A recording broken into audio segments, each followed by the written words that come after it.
Hola, mi nombre es Ariana Campos y soy estudiante de la licenciatura en Relaciones Internacionales. El día de hoy tuve la oportunidad de entrevistar a la doctora María Mercedes Agudelo. Ella es colombiana y es profesora en el Tecnológico de Monterrey, Campus Ciudad de México. En esta misma institución, ella es directora del Departamento de Ciencias de la Conducta y Humanidades y por fuera, ella es consejera de la Cancillería en las relaciones bilaterales entre México y Colombia. Entre sus estudios está una maestría por el Colegio de México en África subsahariana, un doctorado por la UNED de Madrid en protocolo, y toda su vida ha dedicado su labor a las relaciones internacionales, el derecho humanitario y el protocolo. Los invito a ver esta entrevista, la cual disfruté muchísimo hacer y aprendí mucho. En esta nos habla sobre su experiencia, su labor como internacionalista y cuál es el futuro que ella puede vislumbrar para nosotros, esta nueva generación de estudiantes en relaciones internacionales, y cuáles son nuestros retos a enfrentar. Muchas gracias. Buenos días. Te traigo unas preguntas para conocer más sobre su experiencia profesional y sobre cómo son los internacionalistas, según su punto de vista. Y para conocer más sobre su experiencia profesional, ¿cuál es su anécdota favorita en todos los años que ha ejercido como consejera de la Cancillería? Ay, muchas gracias, Arianita.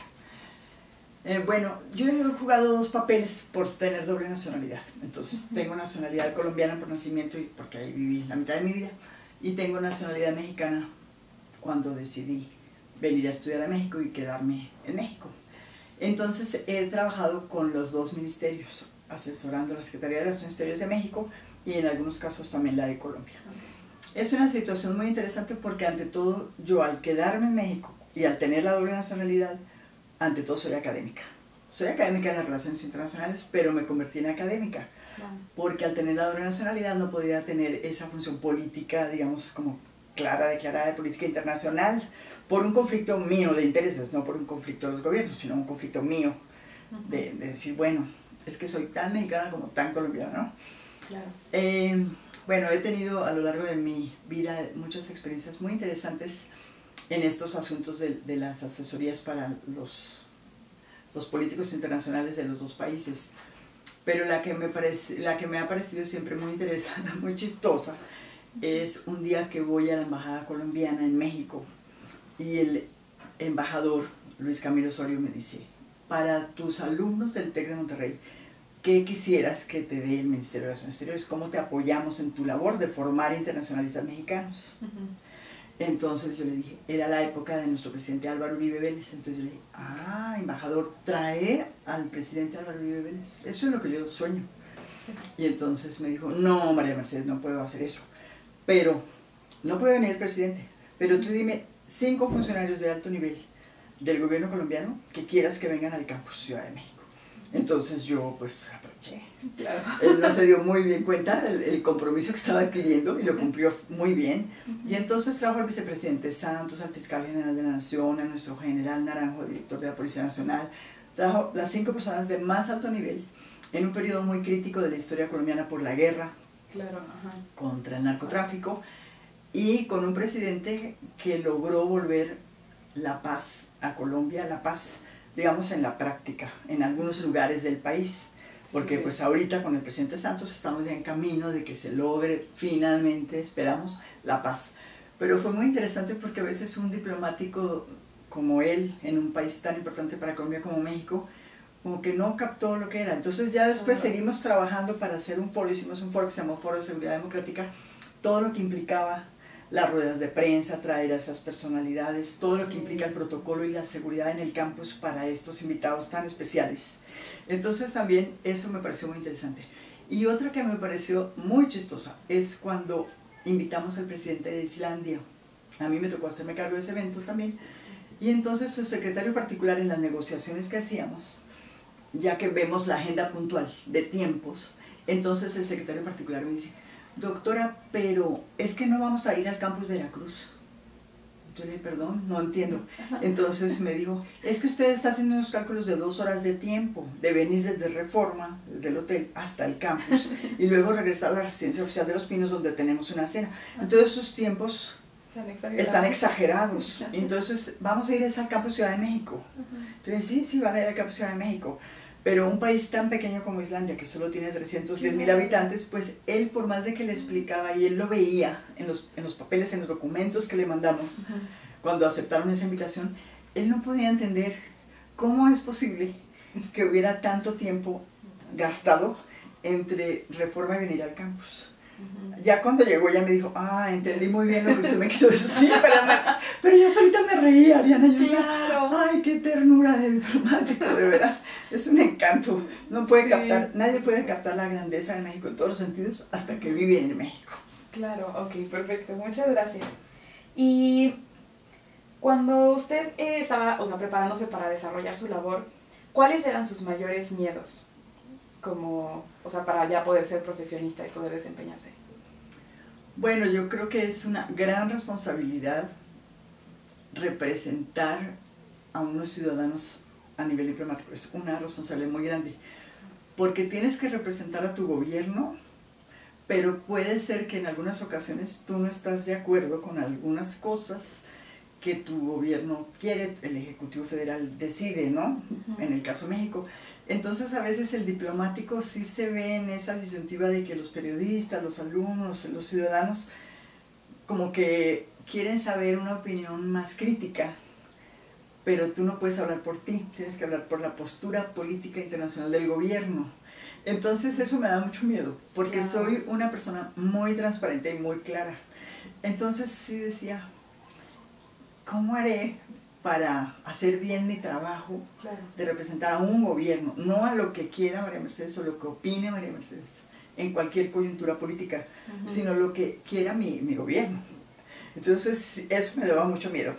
Luego ya la vida tiene sus giros muy interesantes, y como me dediqué a la academia, en la academia uno puede decir lo que quiera, fundamentado, argumentado, con un pensamiento crítico muy claro, pero ahora habla uno a nombre propio, no a nombre del gobierno. Entonces sí me daba miedo. Pero al final todo salió bien. Lo superé muy rápido, pero me daba miedo. Sí, claro, no, ok, perfecto. Y ya para adentrarnos un poco más, ya hablamos sobre cómo es la representación de un país o cómo traer, las relaciones entre países, pero en 3 palabras, ¿cómo describiría a un internacionalista? Además de lo que ya hablamos. Yo creo que un internacionalista es un político internacional. Primero que todo es un político internacional, para lo cual necesita ser un intelectual. ¿Cuál cree que sea el mayor obstáculo o amenaza que sufren que pueden vivir los internacionalistas de nuestra generación? Bueno, yo creo que ahorita en este mundo de la posguerra fría, en este mundo que estamos viviendo ahora, el mundo digital, el mundo tan interconectado, en todos los sentidos, en comunicaciones, en comercio, entonces han surgido nuevos delitos internacionales. Claro. Los delitos se han hecho transfronterizos. Por ejemplo, hay algo muy interesante que se tiene que estudiar mucho desde los gobiernos, que es formar policía cibernética, porque los delitos son distintos. Entonces, no solamente en las relaciones internacionales, sino en todas las carreras van a suceder cosas muy nuevas, cosas que no hemos vivido. Los estudiantes actuales nuestros van a enfrentarse a trabajos que todavía no existen.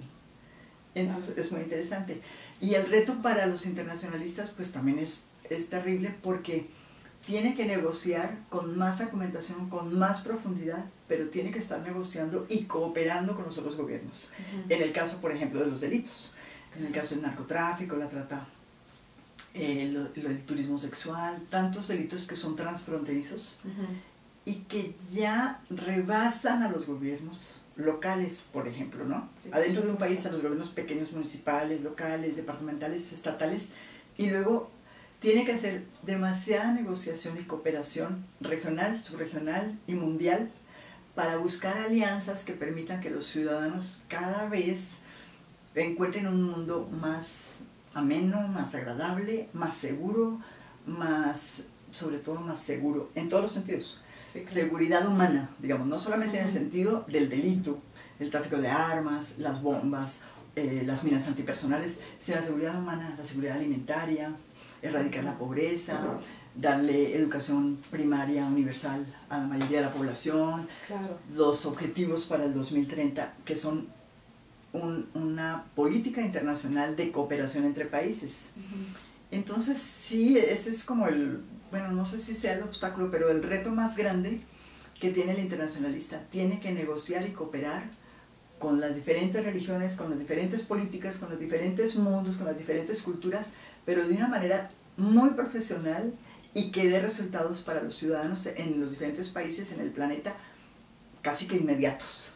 Sí, porque claro, cada momento estamos viendo cómo cambia la política nacional. La política internacional es tan rápida que hay que estar preparados. Exacto. Entonces creo que ese sería lo más importante.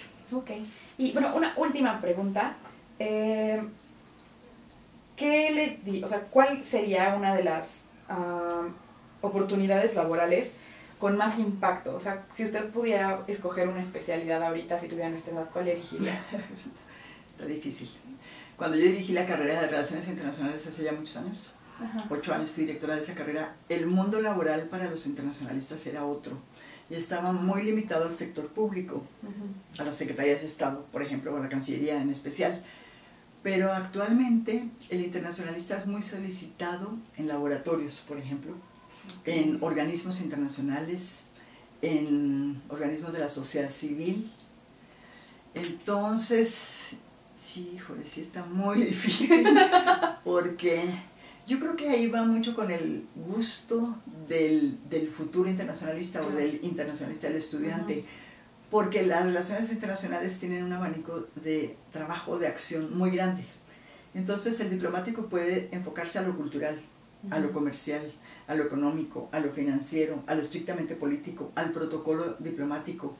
Tiene demasiada variedad, pero lo que sí es necesario, indispensable, es que siempre sigan estudiando.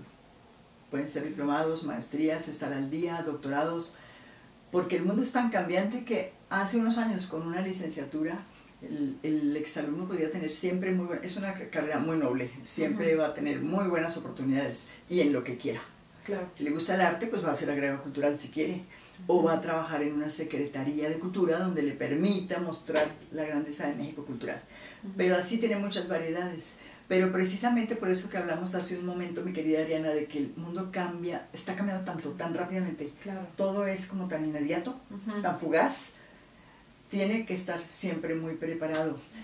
A mí me gusta muchísimo el protocolo diplomático y soy especialista en protocolo. Entonces creo que el protocolo diplomático es necesario cada vez más, porque cada vez más somos interdependientes de otros estados o de otros actores internacionales.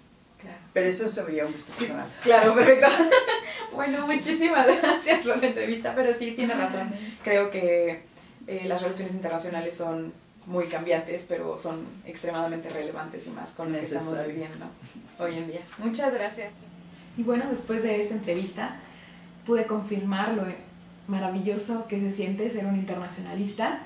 Es increíble que tengamos tantas oportunidades enfrente de nosotros y es todavía más satisfactorio escucharlo de alguien que tiene tanta experiencia y que ha podido recorrer tantos caminos de las relaciones internacionales. Espero que hayan disfrutado tanto esta entrevista como yo disfruté hacerla y que hayan podido conocer un poquito más sobre el ámbito internacional y lo que un internacionalista puede llegar a alcanzar a hacer. Gracias.